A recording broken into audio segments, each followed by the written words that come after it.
For decades, the tales of Jules Verne have inspired the imaginations of millions. Whether from books or films, cartoons or computer games, the stories of adventure and scientific fiction have seeped into the culture of the globe.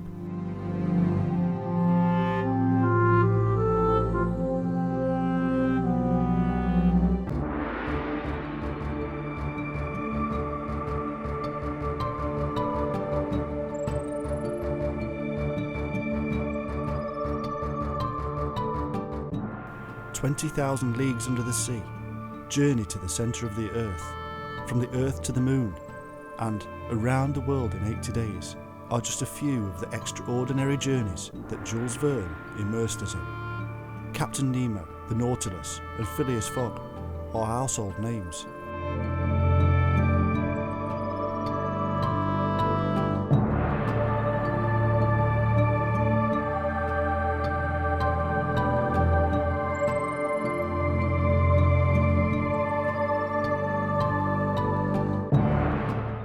The stories have changed, sometimes from manuscript to published novel, but more so as they became motion pictures. Projectiles became rockets, ships and trains turned into balloons, and fiction, with some science, became science fiction.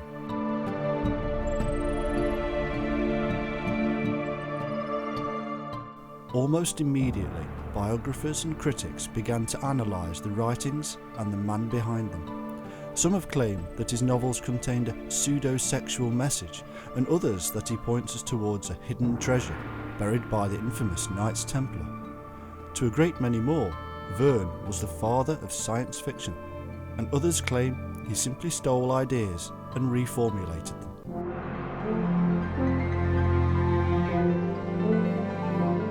But what is the truth? Was Jules Verne trying to relay a message? Or were his books just simple fiction for children? Was Verne a masterful genius, or a storyteller with an overactive imagination?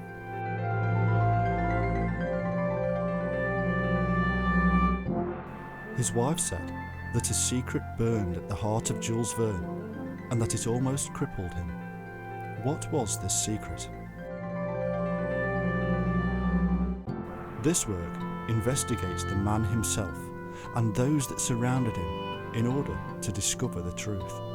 We look closely at his most famous extraordinary journeys to try and discover the key to unlock the mysteries of Jules Verne. What we discover opens up a world of ancient secrets like never before.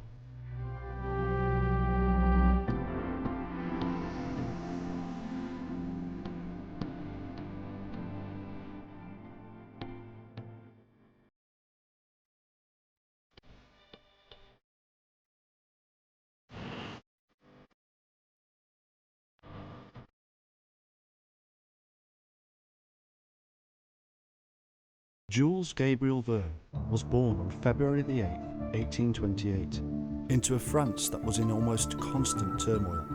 Revolution, republic, restoration of the monarchy, empire, and revolution again seemed to be the political world in which young Jules was fostered.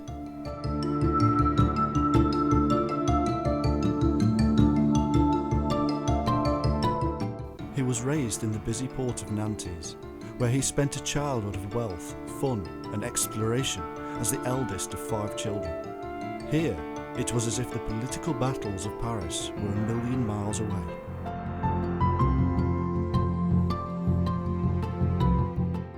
His mother was Sophie. She had no profession, but was happy, kind and incredibly imaginative. Always loving and affectionate, Jules Verne would hold her dear to his heart, and in his youth he wrote beautiful poetry in her honour. His father, Pierre Verne, was an attorney, and Jules was expected to follow in his father's footsteps and to one day take over the family business.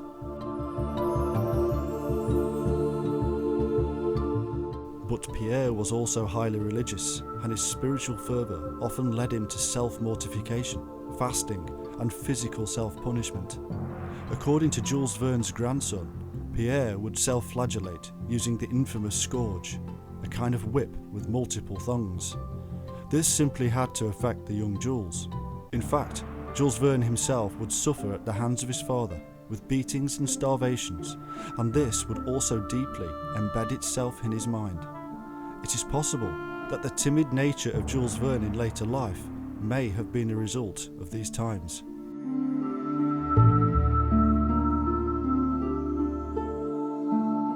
However, to many biographers, it was in Nantes and the family's summer retreat on the Loire River that the young Jules Verne fell in love with travel. He quickly learned about navigation and spent many hours messing around in boats, almost in an attempt to somehow escape the often harrowing home life.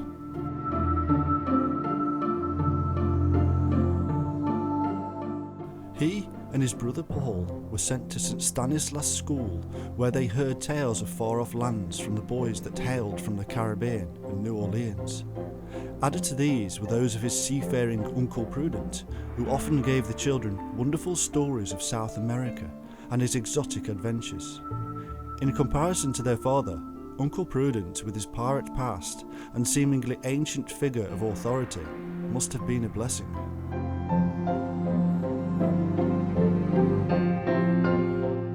Later, at St. Donatien College in Nantes, Jules Verne would study Latin and begin his begrudging journey to become a lawyer like his father. But his mind is already wandering at this stage, and he writes magical invocations in verse which he stated later would never find their way into the public domain. This definite break from his father's religious zeal is an indication of just how early the young Jules Verne was seeking new and more exciting answers to the spiritual life.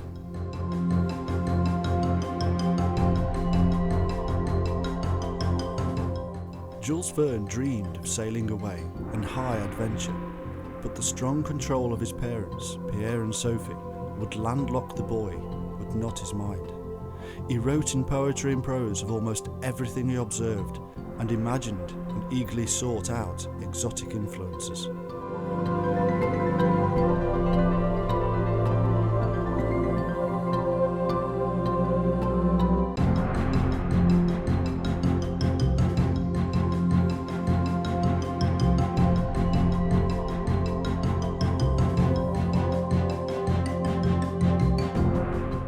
At home, when the stars were out, Jules and Paul would ask their father to reveal to them the faraway worlds with his telescope, and they even imagined that one day they would be able to travel to them. Such was the period in which they lived, a progressive, forward-thinking period of such possibilities that the only boundary was the imagination, and Jules Verne's was already at full tilt.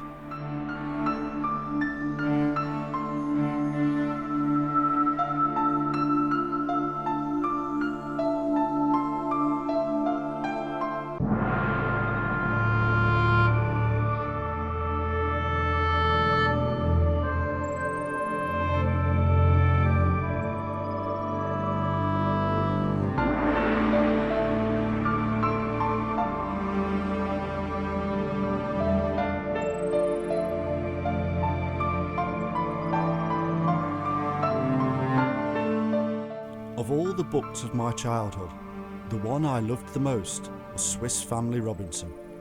How many years I have spent on their island, how passionately I have joined in their discoveries, how jealous I was of their destiny.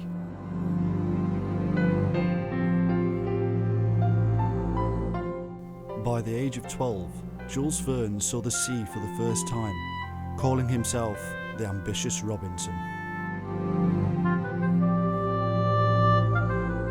It was also at this time that Verne entered his very first secret society, the Non-Borders Club, which included several future Freemasons and Rosicrucians, including the long-term friend Aristide Hignard. Many of these early friends would remain so for decades, and they would often work together in various ways.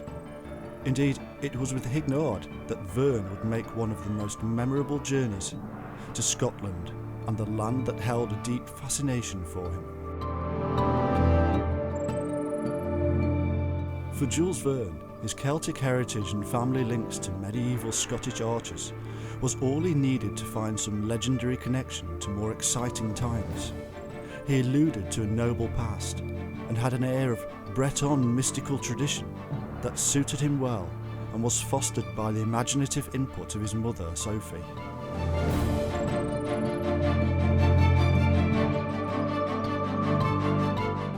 Now a young man, Verne moved to Paris, where he studied law, being introduced to various literary circles and entering the world of arts, much to his father's disdain. One strong point that we must remember from this period is quite simple. Most literary circles at the time were highly influenced and almost overrun by various secret societies. These included the Freemasons, Rosicrucians, and the Golden Dawn, not to mention the possibility that the 18th century Bavarian Illuminati had already found a good foothold.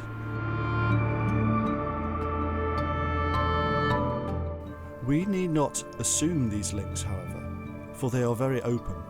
Such writers as Alexandre Dumas and Victor Hugo were Freemasons, and both were members of the same literary circles as Jules Verne, and indeed were his personal friends.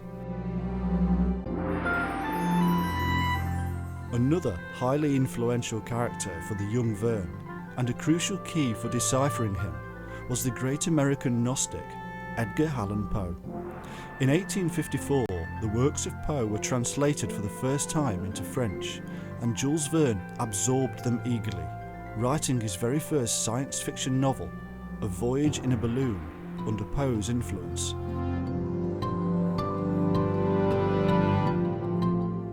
But why is Poe so important in understanding Verne's work? Well, not least because Poe was pioneering the modern science fiction writing, not just because of his incredible work in codes and ciphers within the novel, but also because of the spiritual and Gnostic influence he cleverly encoded in his works.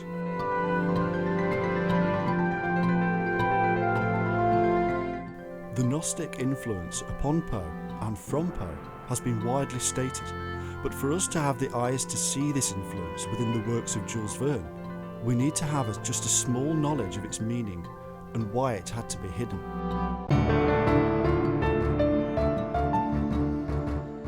The concepts that Poe adhered to, and indeed that fall beneath the surface of the world of secret societies, is one of dualism.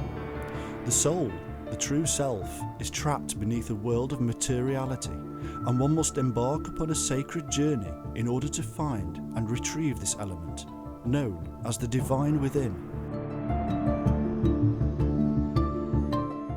For millennia, fables and folktales have hidden this basic psychological truth beneath symbolism, as if coding the ultimate treasure that all men search for. Know thyself is easier said than done, and one needs knowledge or gnosis in order to overcome the many trials and tribulations that will befall all those who embark upon the quest.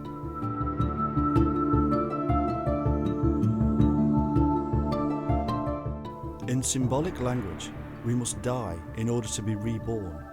We must kill the person we have become to find the person we truly are.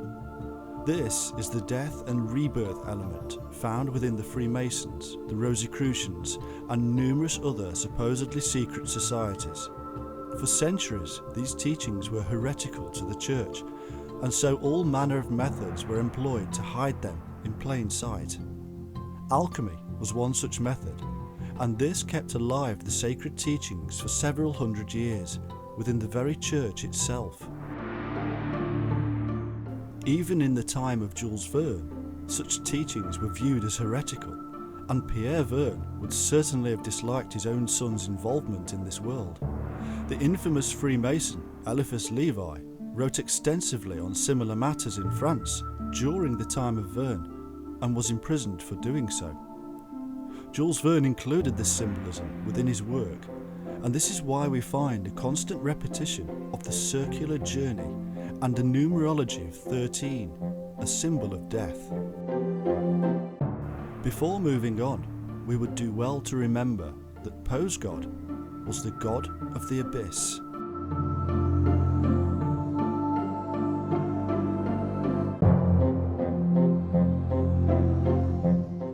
In spite of the diversions upon Jules Verne during this time, he still managed to pass his law degree, but he knew from the very start that his destiny lay in other directions.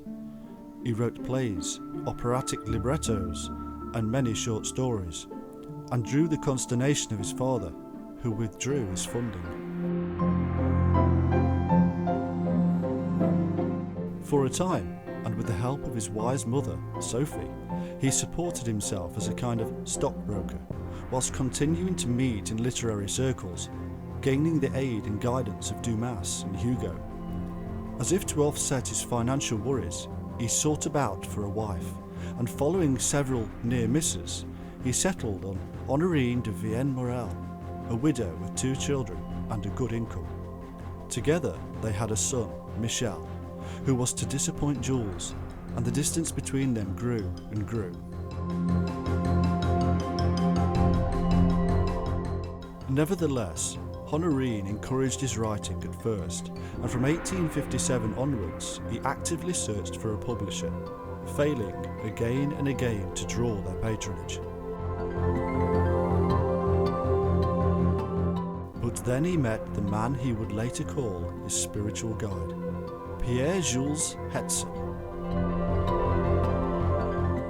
Hetzel was one of France's most important publishers, producing the work of Victor Hugo and the Freemason George Sand, amongst others. He saw something in Verne, and a lifelong partnership was formed. From this moment on, Jules Verne found fame and fortune, and latterly, and quite incorrectly, the title of Father of Science Fiction. The truth is that Jules Verne was not the father of science fiction. In fact, his novels barely resemble anything of the sort. If volcanoes, the hollow earth, sails and big cannons are science fiction, then so be it. However, he even distanced himself from the emerging genre, stating that his own work was based in real knowledge, unlike that of the new H.G. Wells, whose imagination knew no boundaries of real scientific knowledge.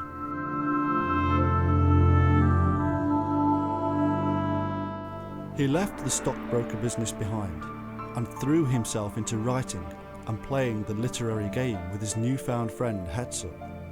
In 1863, 5 Weeks in a Balloon was published, and 2 or more volumes were subsequently published each year thereafter.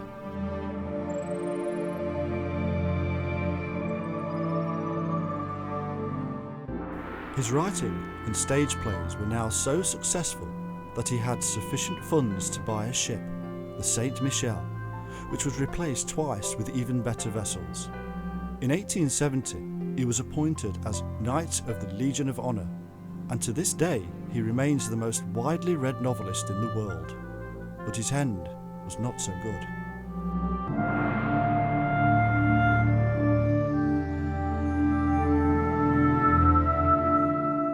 By 1886, his mind was not so positive, and his relationship with Hetzel seemed strained. Then on March the 9th of that same year, as he arrived home, his favourite nephew Gaston pulled a gun and shot him.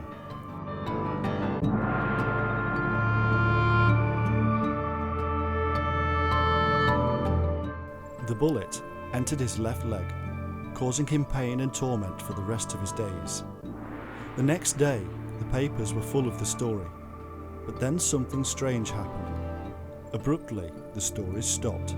Gaston was whisked away into an insane asylum, never to be seen again, and the whole affair was hushed up. Nobody could discuss the event.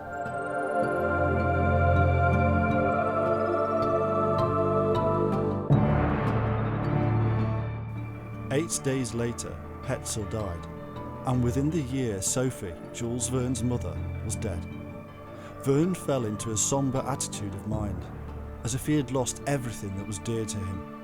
His kind and imaginative mother, who had supported him in his search for individuality from his religiously intolerant father, was gone. His spiritual guide and replacement father, Hetzel, was no longer there for him, and his favourite nephew and replacement son had shot him at point-blank range.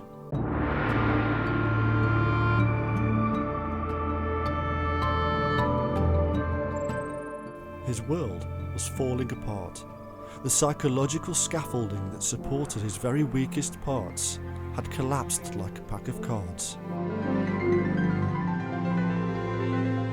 But death had already played a large part in the novels of Jules Verne, and it is time now to turn to the message locked away within these incredible works.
Jules Verne's wife, Honorine, said that something burned at the heart of her husband, a secret that he could not openly share and which at times appeared to suffocate him. These secrets are those of the treasure hunters, the seekers after wisdom, and the world of the secret societies.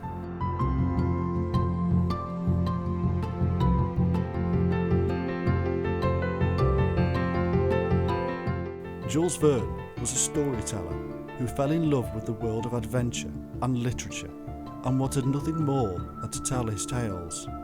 Once initiated into the world of the literary circles, Freemasons, Rosicrucians and various others, he was entrusted with knowledge not meant for all mankind, or as some would have it, the profane.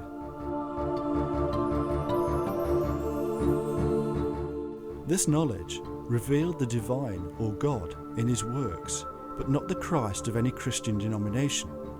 No mention of Christ appears, but the grand architect of Freemasonry does. It revealed an initiation into the ancient mysteries, but not the rite of passage from the Holy Church. The world of Jules Verne is one of the occult, hidden from the eye, whilst all the time in plain sight. One way or another, Jules Verne would tell his tale, even if forbidden by the laws of those who passed on knowledge to him.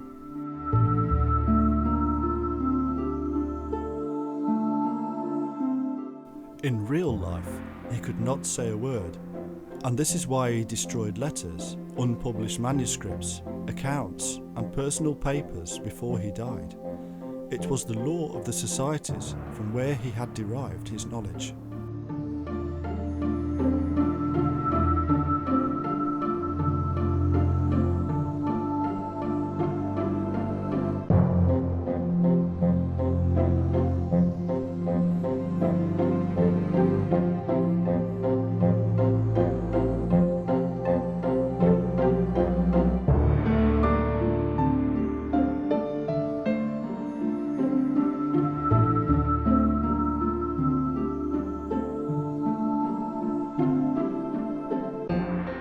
But his novels were fiction, and he cleverly coded his own gnosis into them like a treasure map for those with the eyes to see.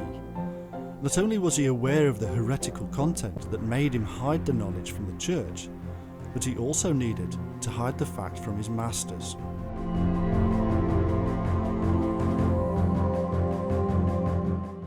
According to several biographers, Jules Verne was hiding homosexual content in his novels, and on a perfectly Freudian level we can understand why this would seem so, but it is plain wrong. One biographer states that the fact there is a complete absence for the desire of women in his extraordinary journeys means that Jules Verne had no desire for women. This is missing the entire point and negating the fact that Verne married and bragged visiting many brothels in his youth. Extraordinary Journeys is the journeyman tale repeated again and again. And what is this journeyman? It is the tale of the path of the Freemason, a male society, a society of brotherhood. In this explanation alone, we have something the proponents of Verne's homosexuality do not: evidence. All those influences that surrounded Verne were from Freemasonic brotherhoods. Even his so-called homosexual partner, Hignard, who travelled, lived and wrote with Verne, was a Freemason.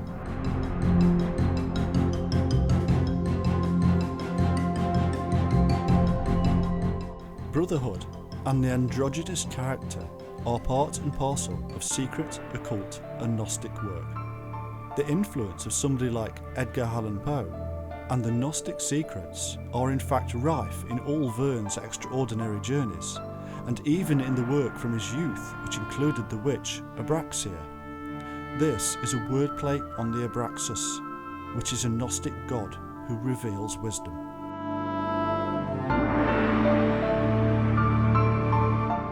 In truth, if Poe was the American Gnostic, as many have claimed, then Verne was the French version. We have already seen how Poe and Verne were interested and utilised codes and cryptograms within their work. And in Verne's work, these appear right from the start and begin the hero on his journey. The novels begin with a fortuitous discovery of a clue or message which needs deciphering. The discovery of the true treasure will only be revealed once the hero has solved the puzzle, which very often takes the whole novel to do. In fact, the clue is not just in the original puzzle, but is laid out before us in the entire work. This is a Freemasonic method, and Verne hinted at this in his book, In Search of the Castaways, when he explained that Masonic lodges were signs of civilization.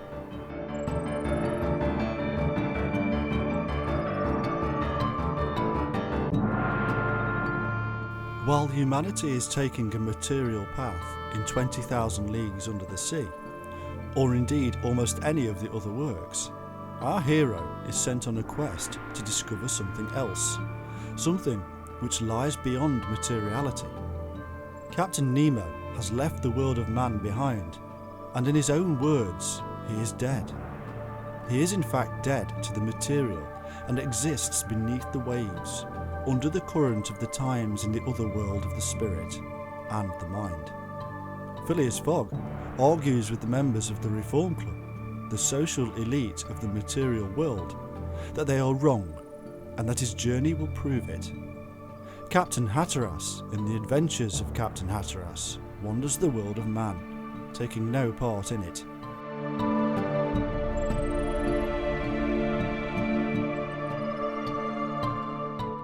In probably the most famous of Jules Verne's novels, Journey to the Centre of the Earth, we have the prime example of the holistic Freemason and Gnostic approach taken by Verne in his fairy tale retelling. Quite apart from the fact that he invokes the Mason's grand architect in the book, we also have mention of the square and compass, the plumb line, and the coded true snails, which in French means masons.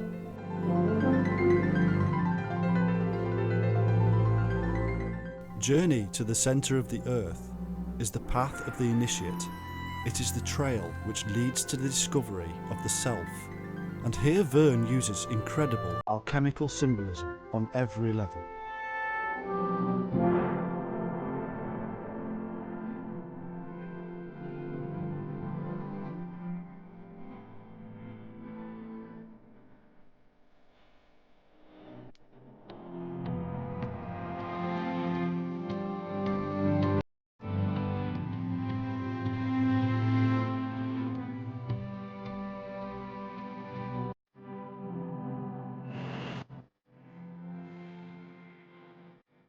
The story goes that Professor Lidenbrock and his nephew, Axel, must travel across Iceland and then down through an extinct crater towards a sunless sea.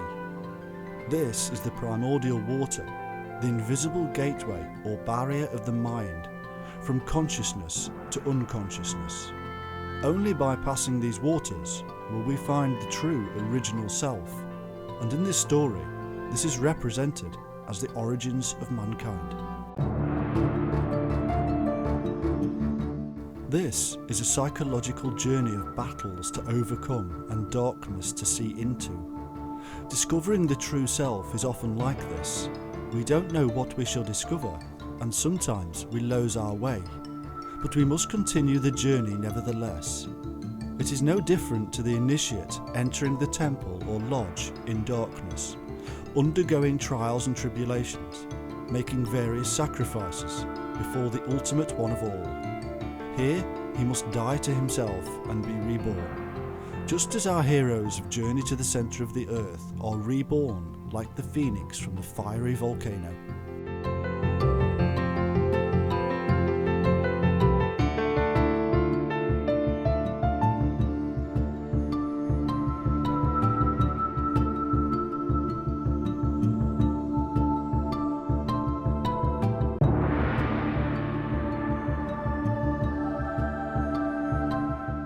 Lidenbrock refuses to give up his journey, stating that he will make it to the centre or die. In truth, the greatest of all Masonic symbols is the dot in the centre of the circle, a place of peace, the place where the true self resides. It is the perfect symbol, reflecting the Hermetic axiom, that which is above is like that which is below. The particle in the centre of the atom reflects the true source of energy and empowerment, and our connection to this natural world is to find our true particle in the centre of existence itself.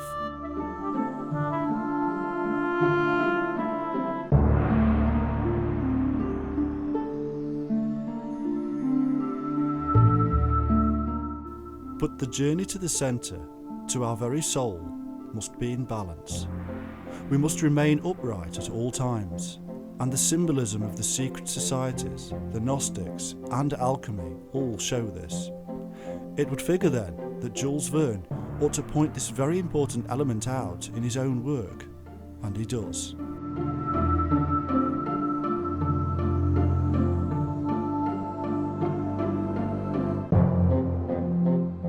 Professor Lidenbrock takes his young apprentice with him on his journey, Axel, his nephew. Is this an indication that Verne was the guide to his own nephew Gaston, whom he loved as his own true son? Either way, the word Axel is indicative of balance and uprightness, and the two must trudge to the very pole of the earth before they can begin their journey. They must raise themselves up in balance before they can descend into the darkest elements of the mind. It is the tale of the initiation, the journey of master and apprentice.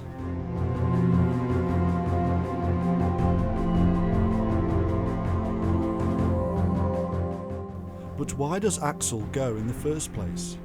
It is because he has listened to his feminine principle, his voice of wisdom. His fiancée insists that he go, for when you return, Axel, you will be a man.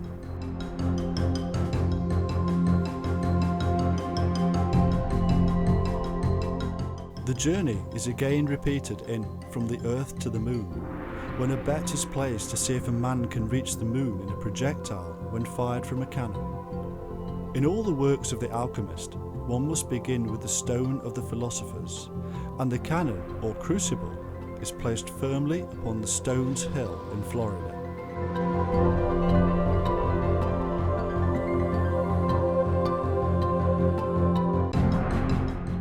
In the follow-up book, we discover that the projectile is forced into lunar orbit and falls into darkness and shadow. This is part of the initiation process within the mind, and Verne compares the projectile to Mahomet's tomb, which legend stated existed between heaven and earth, somewhere he says he would rather not be.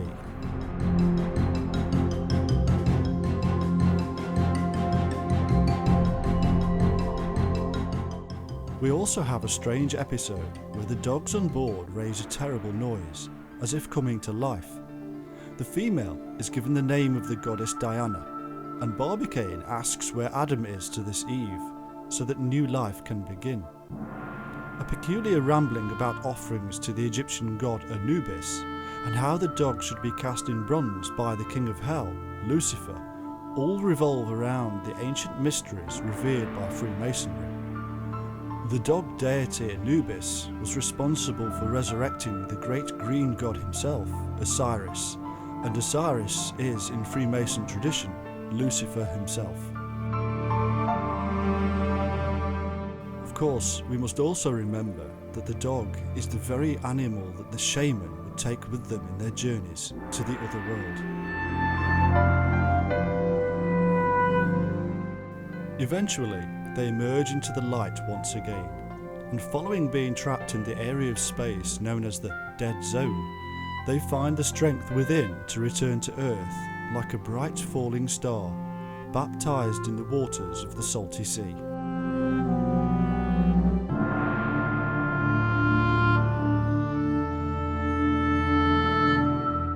Alchemy is hidden in the texts, and using a standard literary technique known as the quaternity principle, which implies that where there are three main characters, a fourth and important character will be lurking, we actually discover that Arni Saknussemm appears, or at least his descendant. This person is a prime informant, bringing information and knowledge, and who is in fact a famous but fictional 16th century alchemist.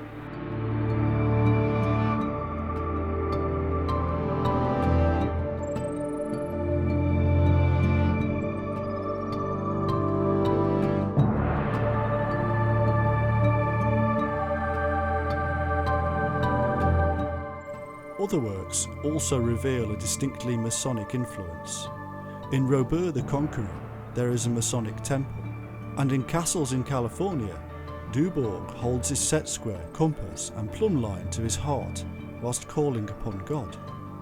The Freemason motto found upon the coat of arms of the United Grand Lodge of England reads Audi Vidi Taci, and means hear, see and be silent.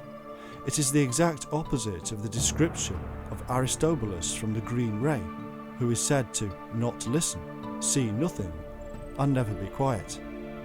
In the underground city, Harry Ford is called the solid journeyman and an apprentice, both terms used for Freemasons, and indeed Harry was the son of a Mason.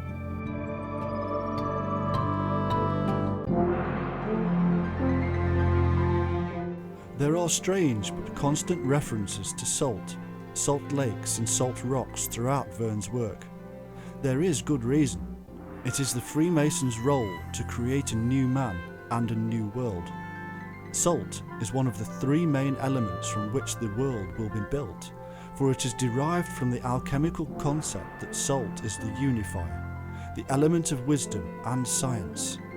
It was more valuable than gold for many centuries, and indeed, without it we would die. Is not Jules Verne the salt? Is he not bringing wisdom and literature in line with science?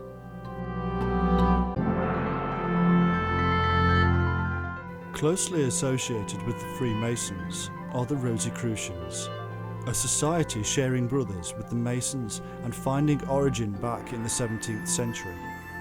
They hold to similar degrees and secrets, and are at heart full of Gnostic teaching. No wonder then that France at the time of Jules Verne was a centre of Rosicrucian teaching, and that much of this found its way into the work of Verne himself. The Rose and the Cross, or Rosicrucian, appears in From the Earth to the Moon, travel scholarships, and of course the infamous Around the World in 80 Days. The hero is in fact the master who rejects the material world and yet is master of it. Phileas Fogg is a member of the Reform Club, bearing the initials written by Rosicrucians, RC. He is a member of a brotherhood who must present themselves on the appointed day to their brothers, just as the Rosicrucian must. He is mysterious, holds great knowledge, and has second sight.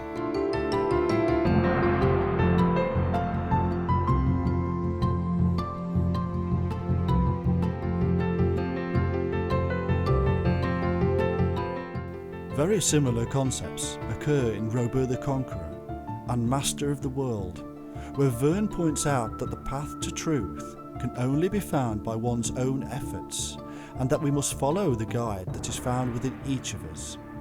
These were not just Rosicrucian sentiments. Verne used the exact same words. We are told that materialism will be washed away before the new day can come. The language used is almost that of the alchemist, with a great fire consuming all earthly matter, followed by a calm dawn and the revelation of treasure. But this is not a literal treasure hunt. This is the Gnostic search for the true self yet again, the burning away of the material desires to discover a more beautiful truth within.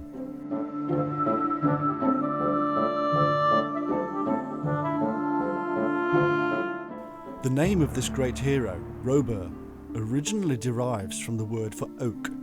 It is the symbol of strength used by many cultures and societies, and is used extensively by the Freemasons, among them the famous woodcutters or Carbonari. These were a branch of the Freemasons, also known as wood splitters. The term comes from the Gnostic Gospel of Thomas, where Jesus says, "Split a piece of wood, and I am there." It is a reference to discovering the true self, the divine within.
The wood splitters were also known as the coal burners, hence Carbonari, because the fire would reveal the true flame or light of the wood. In Around the World in 80 Days, Passepartout is the second aid that Fogg had employed, the first one being called the Forester. He is said to be a fine lad who had concerning his master the faith of the coal burner. Passepartout in French slang means nightingale, which is a bird that longs to see heaven, singing at the approach of a new dawn. Passepartout also means skeleton key, because he is the key to unlock the mysteries of the soul.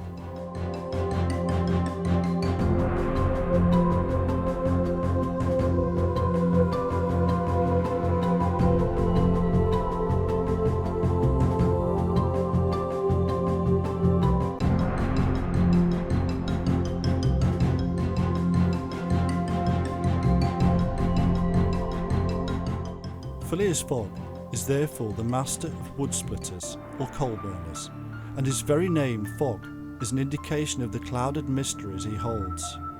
He guides the nightingale towards the new dawn. In fact, Verne makes a point of this by stating that the pair travelled around the globe in the opposite direction to the sun, that is, in the path of the moon.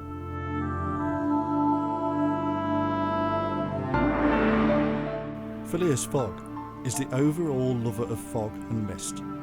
Cloud and fog were often used as terms within secret societies to advise the reader that there was a mystery afoot waiting to be uncovered. His very traits are those of the perfect Freemason or Rosicrucian, gifted with second sight, travelling the world in spirit, not lavish and giving money for noble causes anonymously. He is the perfect journeyman. The god of the Freemasons and others is often termed the god of the abyss, the divinity lost in the darkness of the mind, which is truly the light. Christian fundamentalists have jumped on the great many references to Lucifer, the light bearer, who is the fallen angel and the very god of the abyss himself.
Jules Verne virtually recreates Lucifer in Captain Nemo from 20,000 Leagues Under the Sea, and is often shown in mist and fog, diving into the depths of sea to gain not material goods, but knowledge and wisdom.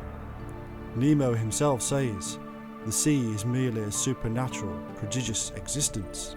It is living infinity." Nemo is an outcast of the material society. He is dead to the world, and yet he lives beneath the waves, unknown and untouched by the world above. He is the shadow self of us all, full of knowledge, living forever in a sea of infinity, which is the mind connected to nature itself.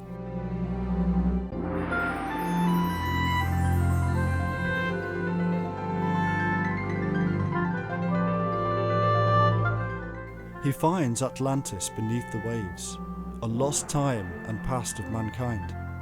To the Rosicrucian, Atlantis was the spirit of nature, or first matter, requiring alchemical fixation in order to be transformed. This simply means that the true self has to be discovered and made complete and firm before one can grow. Atlantis was said to be built in concentric circles, and the true king and queen ruling at the very centre. This is the place where one can really rule oneself.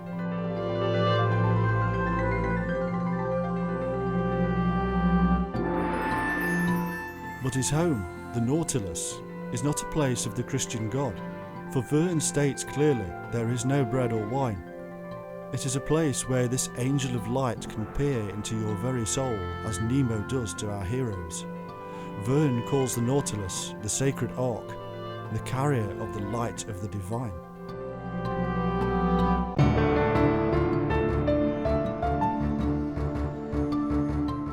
But who is this man, Nemo? His name means no one, for he is everyone.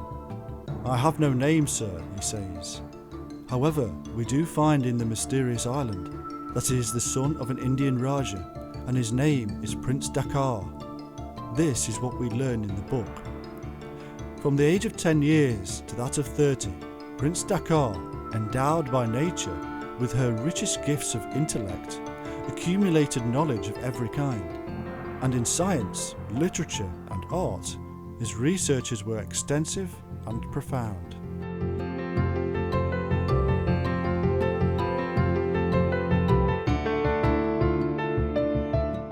Nemo is the all-round man of knowledge, but with the special ability of being closer to nature than others.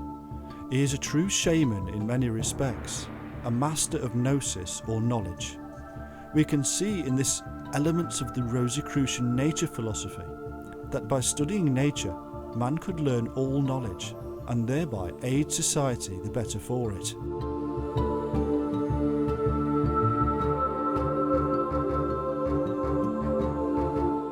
Like the Freemason or Rosicrucian, he travels the globe anonymously, helping the oppressed with both goods and money.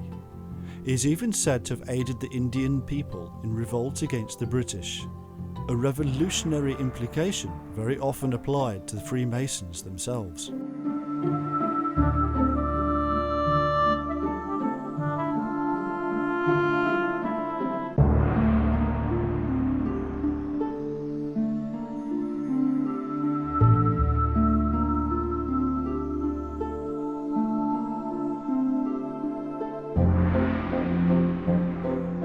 In Mysterious Island, his final port of refuge, Verne makes a bold statement about mankind, that it is lost forever because Nemo sinks to the ocean floor, locked away in his Nautilus coffin.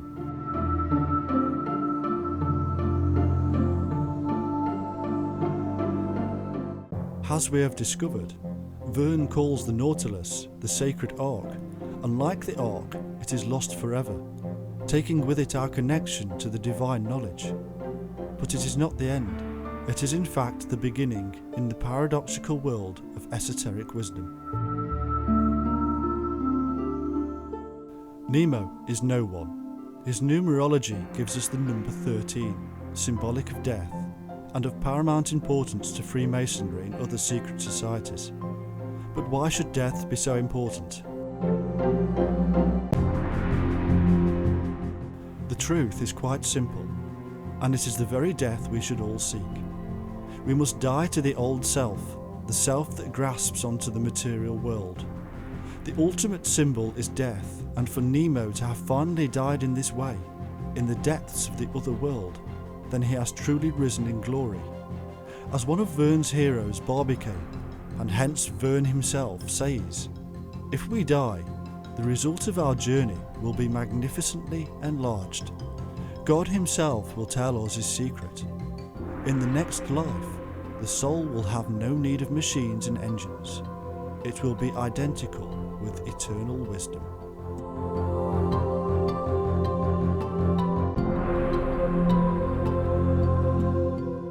Whether it is the road of the journeyman around the world in 80 days, or the descent into the fires at the centre of the earth, whether it is the knowledge of one who has left the material world behind and living 20,000 leagues beneath the sea, or the journey from the material earth to the celestial moon, the truth is that we are being taken along a very ancient path of psychological initiation.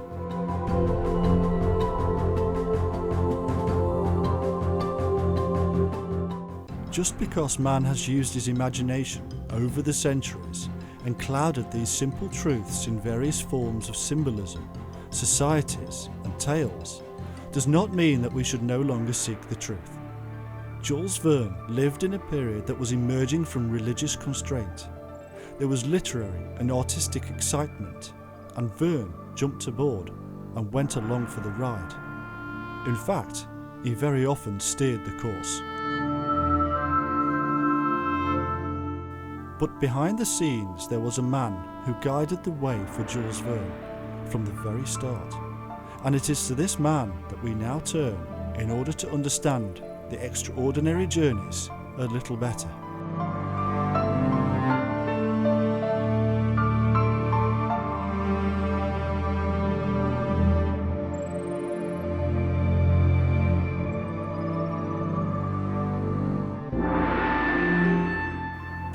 Jules Hetzel was born in 1814 and died in 1886.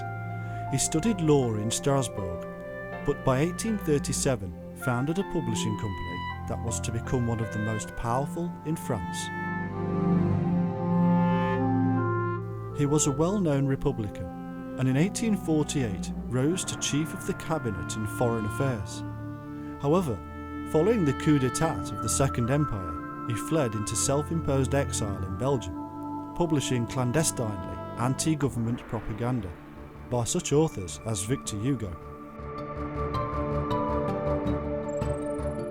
Following a softening and liberalisation of the political scene in France, Hetzel returned and set about publishing some of the most famous French artists and writers. His most promising, and most lucrative of course, was Jules Verne himself. Although Hetzel's name is not registered on any Freemasonic rolls, this does not mean he wasn't a Freemason. The fact is that many lists were lost or destroyed, especially in the turmoil of the period, and especially if your political and business adventures were not always in line with Freemasonry. The remaining facts, however, seem to show that Hetzel, if not a Mason, was certainly well connected. A great many of his authors, such as George Sand, Victor Hugo, and Alexander Dumas, were Freemasons, and all of them friends of Jules Verne. Hetzel once said, in regard to the kind brotherly love that Freemasons adhered to, "There is no permanent love, but that which has duty for its eldest brother, so that if one sleeps, the other watches, and honour is safe." This is indeed the kind of very Masonic statement one would expect.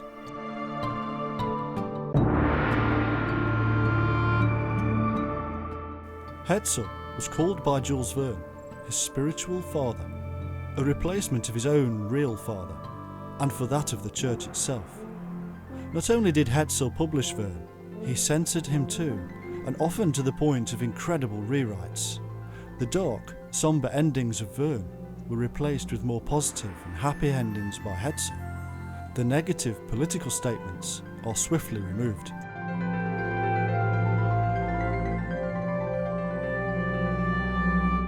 Hetzel stated openly that he wanted to publish morally worthy books, as if he were doing a service to the nation, and so he amended Verne's work continually. Such characters as Captain Nemo were even changed from a vengeful Pole seeking revenge over the Russian Tsar to the character we know today. This in fact highlights a remarkable clue. It was Hetzel who remade the rounded figure of our otherworldly deity, and not Verne. And so it was Hetzel who was the master to Verne, the apprentice. No wonder then that Hetzel Publishing Empire was full to brim of members of secret brotherhoods.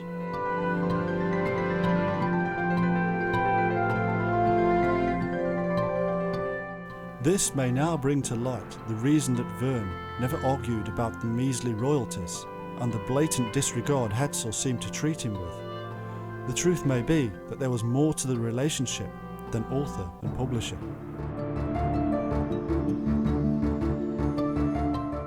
Verne's novels, like any good fairy tale or death rebirth allegory, are circular, and it seems it was Hetzel who enforced this element in many of them, teaching the young Verne the rules of the game and bringing morally wholesome material for the masses whilst doing so.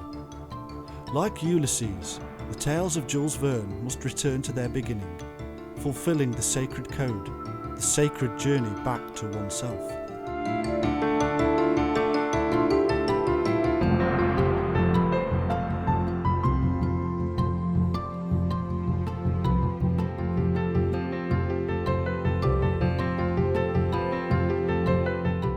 And so, in our analysis of Jules Verne, his writing and his friends, we have come away with a glimmer of another world.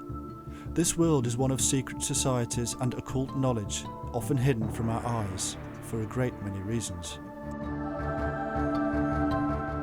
But one question remains unanswered. Why did Verne's replacement son, his nephew Gaston, shoot him on that fateful day in 1886?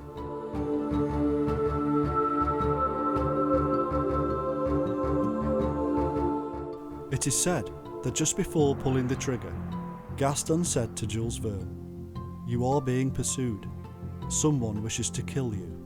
There are people who have never forgiven you."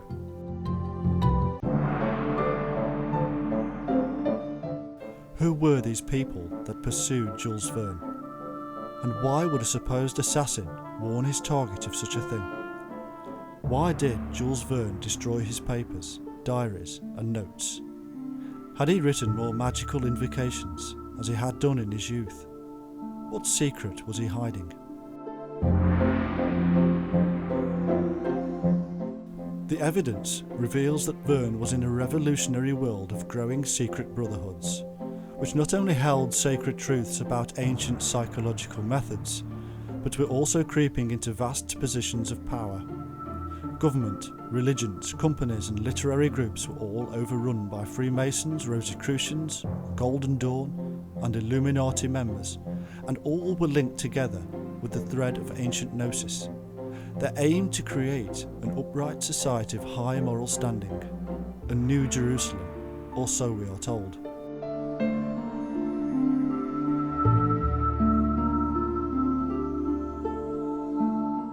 Was Gaston involved in this world of intrigue? Had he learned too much, or was he the victim of a plot against Jules Verne himself? The question has to be asked. Had Gaston somehow been gotten to? Was he under some drug-induced control, able only to mutter those few words of warning?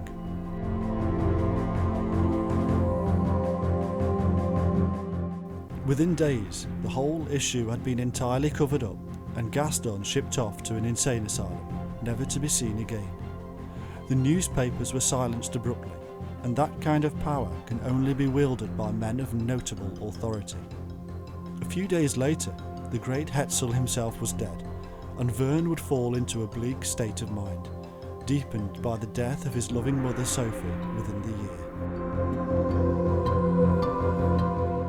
His books now emitted a new darker element in the absence of Hetzel, and political statements abounded. Suddenly, the positive attitude towards mankind is missing from Verne's work, and the Almighty begins to issue vengeance. Humanity itself is threatened with extinction, as if Verne is offering us some kind of veiled warning against the religious and political leaders of the future.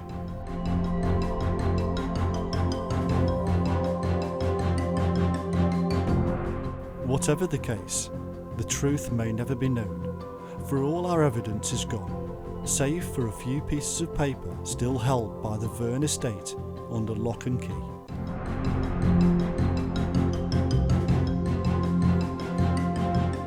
What we do have is a fascinating tale of the life of Jules Verne, often more fantastic than his own novels, and certainly more of a puzzle.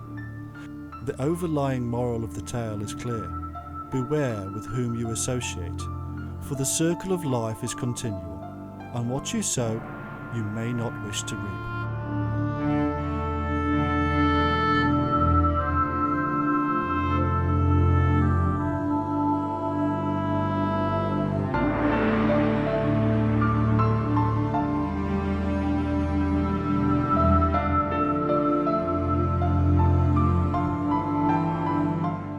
In March 1905, Jules Verne fell ill with diabetes. Slowly, he fell towards the pit of death and was issued last rites on March the 23rd, eventually dying on the 24th. The world's press announced the death and tributes came from far and wide, but none from any academic.